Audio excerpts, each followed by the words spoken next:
Hi friends, welcome to Relax Recipes. இன்னைக்கு நம்ம மிளகு ரசம் எப்படி வைக்கலாம்னு பார்க்கலாம். நம்ம எல்லாருமே ரசம் நல்லா வைப்போம். எல்லாருடைய ரசமும் டேஸ்டியா தான் இருக்கும். இன்னைக்கு நம்ம மிளகு ரசம் சின்ன சின்ன டிப்ஸோட பார்க்க போறோங்க. வாங்க உங்களுக்கு கண்டிப்பா யூஸ்ஃபுல்லா இருக்கும். எப்படி பண்ணலாம்னு பார்க்கலாம்.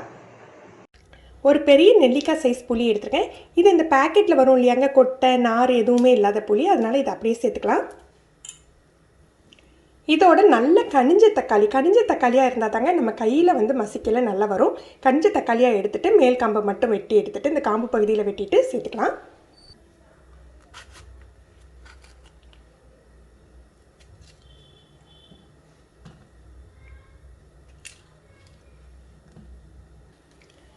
தேவையான அளவுக்கு கல்லுப்பு.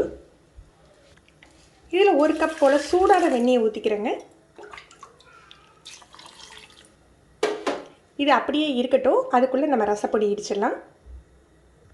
மிளகு ரசத்துக்கு பார்த்தீங்கன்னா மிளகோட காரம் தான் ஜாஸ்தியாக இருக்கணும். உங்கள் காரத்துக்கு தகுந்தாப்பில் சேர்த்துக்கோங்க.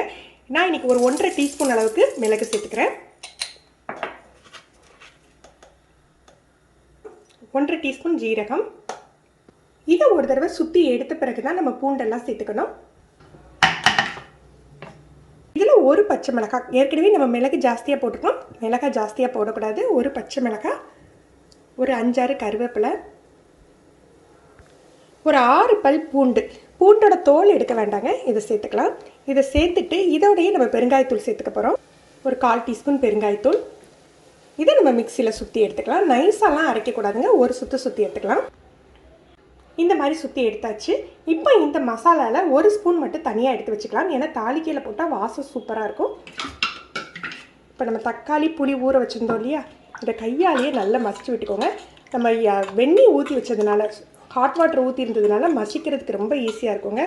உங்களோட புளியில் கொஞ்சம் கோரு, அதாவது இந்த என்ன சொல்லுவாங்க, நார் இதெல்லாம் இருந்ததுன்னு வச்சுக்கோங்க. நீங்கள் புளித்தண்ணியை தனியாக எடுத்துகிட்டு அதில் தக்காளி போட்டு இந்த மாதிரி பிசைஞ்சு எடுத்துக்கோங்க.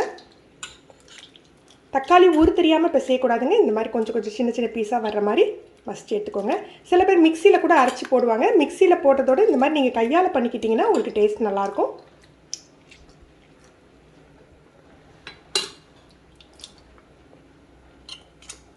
இந்த மசாலாவில் 1 ஸ்பூன் மட்டும் எடுத்துகிட்டு மீதியை சேர்த்துடலாம்.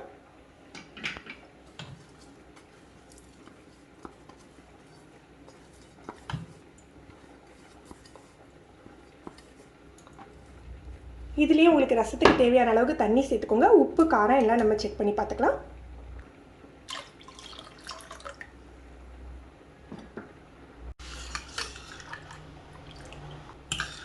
இதுக்கு மஞ்சள் தூள் போடணும் அப்படின்னு அவசியம் இல்லைங்க. ஏன்னா பருப்பு ரசத்துக்கு தான் மஞ்சள் தூள் கட்டாயம் போடணும். நம்ம மிளகு ரசத்துக்கு நம்மளுடைய விருப்பம் தான்.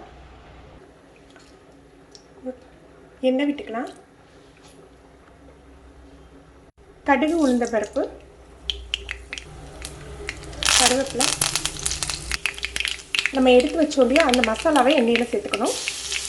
எண்ணெயில் சேர்த்துட்டு ரொம்ப நேரம் விட்டுறாதீங்க, கருத்துரும். நம்ம தயார் பண்ணி வச்சுருக்கோம்.